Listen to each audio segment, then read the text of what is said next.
గణేశాయ నమః. శ్రీ సరస్వతి నమః. శ్రీ గురుభ్యో నమః. భక్తులారా, రామాయణంలో విశేషాలు చెప్పుకున్నాం. ఇందులో భాగంగా నేటి వరకు మనం బాలకాండని 80 భాగాలుగా చెప్పుకున్నాం. ఈ రోజున 81వ భాగం చెప్పుకుందాం. చెప్పుకునే ముందు వాల్మీకి మహర్షిని ప్రార్థన చేసుకుందాం. కుజంతం రామరామేతి మధురం మధురాక్షరం ఆరుహ్య కవితాశాఖాం వందే వాల్మీకి కోకిలం ఆంజనేయం మహావీరం బ్రహ్మవిష్ణు శివాత్మాం త్రినాక్క ప్రభంశాంతం ఆంజనేయం నమామ్యహం. సమర్థగురు సాయినాథ్ మహారాజ్ की जय.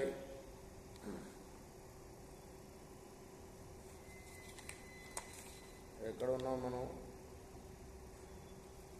ఆవును అడిగాడు విశ్వామిత్రుడు. వశిష్ఠుడు ఇవ్వనన్నాడు.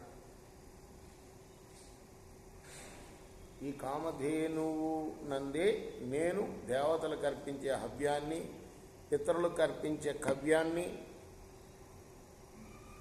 అలానే అగ్నిహోత్ర హోమము, భూతబలి అన్నీ కూడా నాకు చేకూరుస్తున్నది. ఓ రాజర్షి, నేనిది సత్యం పలుకుతున్నానయ్యా. ఈ ఆవే నా సర్వస్వం. కాబట్టి ఈ శబల అనే కామధేనువుని నీకు ఇయ్యజాలను వశిష్ఠుడు అలా మాట్లాడుతుండగానే విశ్వామిత్రుడు ఎంతో పట్టుదలతో అన్నాడు, నీకు బంగారుతో చేయబడిన నడుముకి కట్టే తాళ్ళు, మెడకు కట్టే తాళ్ళు, బంగారు అంకుశాలతో అలంకరింపబడిన 14,000 ఏనుగుల్ని ఇస్తాను. అలానే తెల్లటి గుర్రాలను పూరించి చిరుగండలతో అలంకరించబడిన 800 బంగారు రథాలను ఇస్తాను. ఏం చేసుకుంటాడు ఆయన? పిచ్చిగా కదా.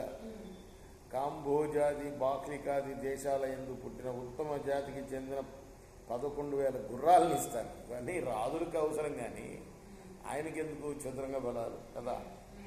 అలానే 1,000,000 గోవులు ఇస్తాను.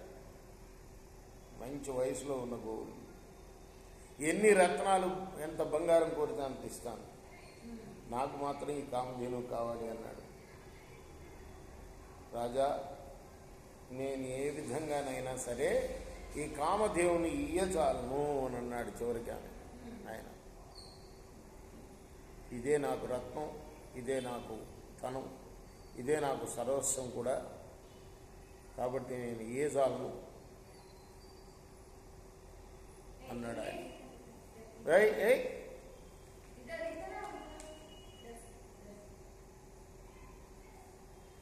రామా,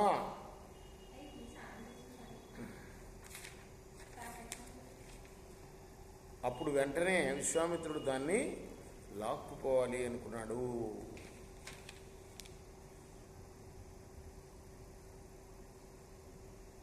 వెంటనే ఆ గోవు ఏడవటం మొదలుపెట్టింది. కామధేను